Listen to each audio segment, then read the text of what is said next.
আসসালামু আলাইকুম, স্বাগতম কনক শোভন ব্লগসে নতুন আরেকটি ভিডিও নিয়ে চলে এসেছি। আশা করছি সবাই ভালো আছেন। আলহামদুলিল্লাহ আমরাও ভালো আছি। আজকে ভিডিওটা শুরু করছি রান্নাঘর থেকে। আর এই যে চুলার উপরে কিন্তু অলরেডি কড়াই বসিয়ে দিয়েছি, তেল দিয়ে দিয়েছি। আজকে মজার একটা তরকারি রান্না করতেছি। আর সেটা হলো আমি যে সেদিন বড় কাতল মাছ কিনে নিয়ে এসেছিলাম, সেইটা মাথা দিয়ে, কাতল মাছের মাথা দিয়ে আমি কচি একটা লাউ রান্না করব।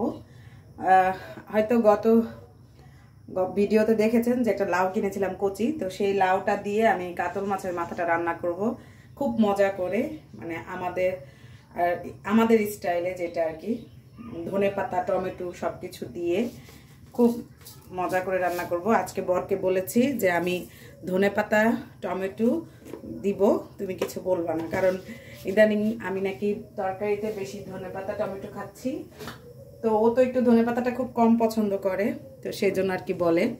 তো এই তো অনেক কথা বলতেছি, পাশাপাশি রান্না করতেছি, আপনাদের সাথে শেয়ার করব। অবশ্যই কিন্তু শেষ পর্যন্ত ভিডিওটি দেখবেন এবং কেমন লাগে সেটাও জানাবেন কমেন্টস করে এবং লাইক দিবেন। আর যারা এখনো আমার চ্যানেলটা সাবস্ক্রাইব করেননি, সাবস্ক্রাইব করে দিবেন ইউটিউব চ্যানেলে, আর ফেসবুকটা ফলো করে দিবেন। আর এই তো তেল কিন্তু গরম হয়ে এসেছে, এখন আমি বিসমিল্লাহ বলে পেঁয়াজগুলো দিয়ে দিব। বিসমিল্লাহ।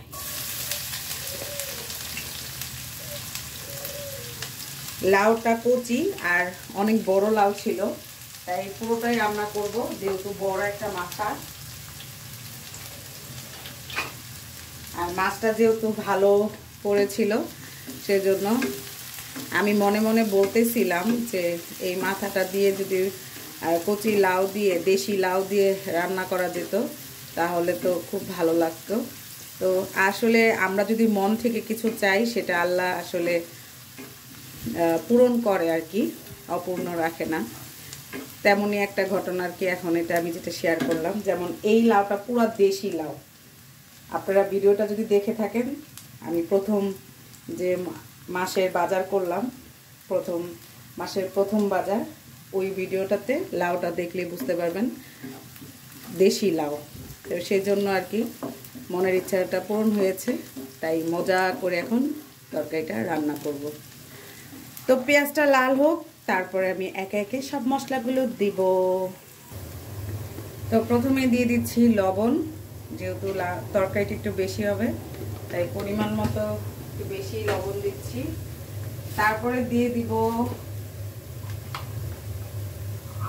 সামান্য পরিমাণ মরিচের গুঁড়া, হলুদের গুঁড়া,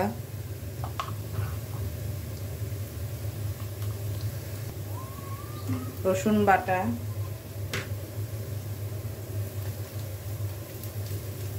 সামান্য একটু পরিমাণ ধনিয়া গুঁড়া দিয়েছি। এখন দিয়ে দিব একটু পানি মশলাটা কষানোর জন্য।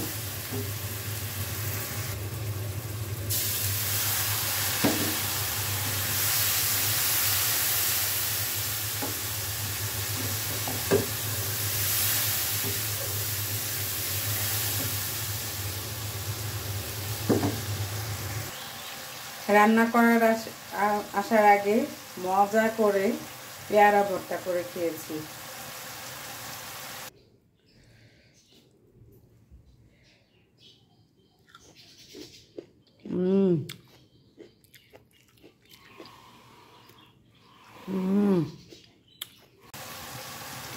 কি মজা করে ভর্তাটা খেয়েছি, খুবই মজা লাগলো, খুবই স্বাদ লাগলো।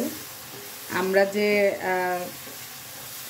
বুফে খেয়েছি, 3বার খেয়েছি দ্য ক্যাফেরিওতে, ওইখানের যে পেয়ারা ভর্তাটা ঠিক ওরকম ভর্তাটা হয়েছে। আমি একটু মিথ্যা বলতেছি না, আমি খাচ্ছিলাম আর বলতেছিলাম যে একদম সেম টু সেম ওই ভর্তাটা হয়েছে। তো জানি না ওনারা কি দিয়ে বানায়, কিন্তু আমি যেভাবে বানিয়েছি টেস্টটা একদম ওইভাবেই হয়েছে। তো অনেক দিন পর তৃপ্তি সহকারে ভর্তা খেয়েছি, তাই আরও ভালো লাগতেছে। শরীরটা একটু ভালো না, খারাপ লাগতেছিল, খুবই মানে আজকে রান্না করতে ইচ্ছে করতেছিল না। বিসমিল্লাহ। তারপরও যেহেতু কচি লাউ নষ্ট হয়ে যাবে, তাই টাটকা টাটকা রান্না করতে চলে আসলাম। মাছটা দিয়ে দিই। বিসমিল্লাহ। দেখতেই পারতেছেন মাছটা কিন্তু অনেক বড়, মাথাটা। মাছ তো না, মাথা। মাথা আর লেজ দিয়ে এটা রান্না হবে। পুরোটা রান্না করব, করে আমার বাসায় যে কাজ করে আপা, ওনাকে একটু দিব, কারণ আমরা দুজন মানুষ, এত বড় লাউ লাগবে না। সেই জন্য আপাকে বলছি পুরোটা দেন। মাছটার মাথাটা যেহেতু বড়, একটু বেশি করে রান্না করে আপনিও একটু নিয়ে যান। তো আমি মাছটা ভালোভাবে কষিয়ে নিব, তারপরে আমি লাউগুলো দিব। এটার মধ্যে একটু পানি দিয়ে মাছটা ভালো করে কষিয়ে নিই।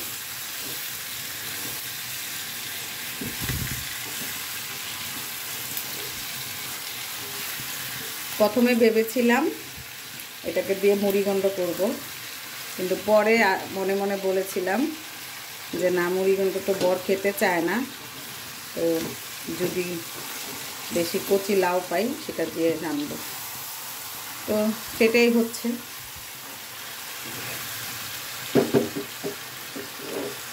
একটু পানি দিয়ে কষিয়ে নিব। এই যে পানি দিয়ে দিয়েছি, ঢেকে দেব, সুন্দরভাবে কষানো হোক। তারপর এখানে সুন্দর করে কিন্তু সব মাছটা ভালো করে কষিয়ে নিয়েছি। দেখতে পারতেছেন, এই দেখেন মাথাটা ছোটো ছোটো গেছে। তা আমি কিছুটা মাছ এখন উঠিয়ে রাখবো, কারণ অনেকটুকু লাউ, লেজ, চাকা আর এই যে পিসগুলো কিছু কিছু উঠিয়ে নিব। যেগুলো ভেঙে গেছে সেগুলো থাকবে, আর কিছুটা এখন উঠিয়ে তারপরে লাউটা দিব।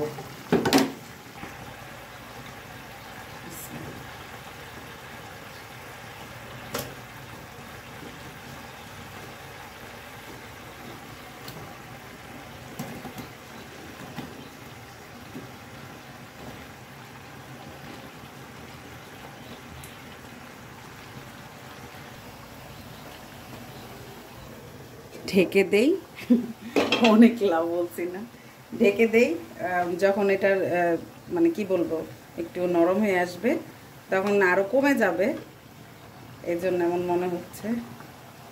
তো ঢেকে তারপরে করি, দেখা যাক কী হয়। আমি কিন্তু লাউয়ে কোনো পানি দিইনি, এই পানি কিন্তু লাউ থেকে উঠতেছে, মানে এখানে কোনো পানি অ্যাড করিনি। তো টমেটো আর কাঁচামরিচ দিয়ে দিলাম, এখন আরও দিব, আবার ঢেকে দিব আর কি। তো অলরেডি কিন্তু অনেক পানি উঠছে, আরও উঠবে। আর লাউটা যে কচি, এখনই মাশাআল্লাহ দেখি যে নরম নরম হয়ে গেছে। তো হোক।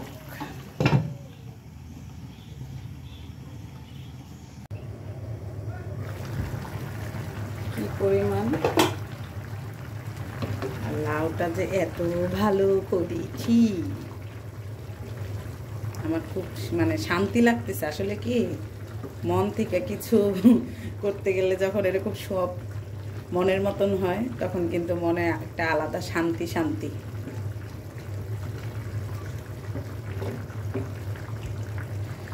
সেই শান্তি লাগতেছে। দেখেন লাউ দেখছেন কি পরিমাণ ইয়ে হয়ে গেছে। কোনো পানি দিব না, এইভাবেই রান্না করব। আমি এখন উপর দিয়ে মাছটা আবার দিয়ে দিব আর একটু পরে।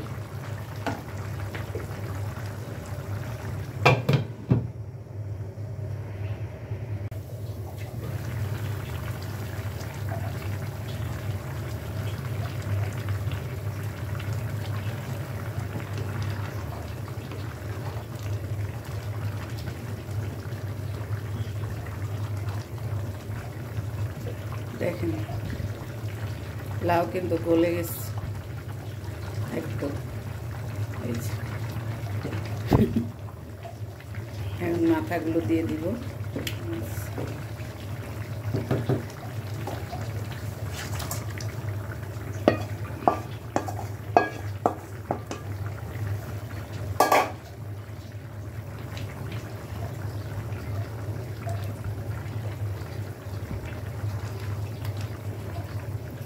যেটা যতটুকু ভাঙা সেটা তো ভেঙেছে, আর এটা এভাবেই থাকবে।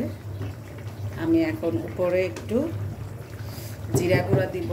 আমি জিরা গুঁড়া দিতে ভুলে গিয়েছিলাম। তারপরে 5 মিনিটের মতন রান্না করে আমি ধনেপাতা দিব।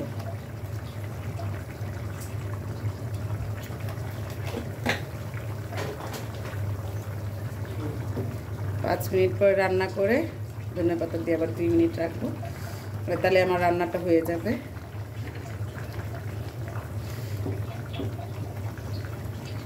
সেই মজার তরকারি।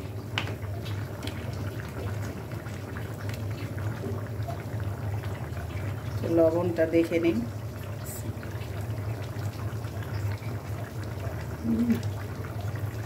একদম সেই লেভেলের।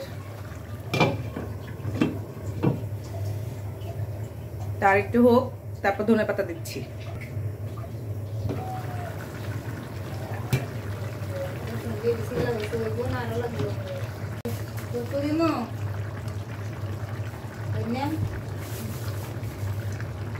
দেন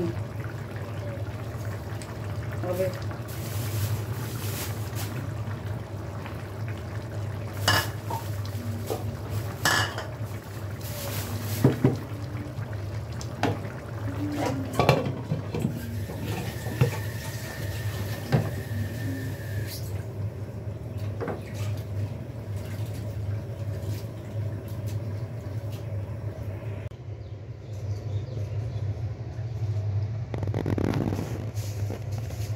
ক্যামেরাম্যান হলো আপা।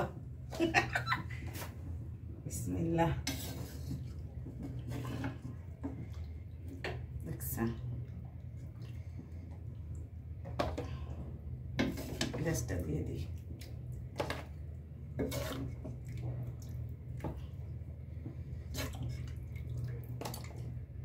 আপাকে দিয়ে দিতেছি, খেয়ে বলবে কেমন হয়েছে।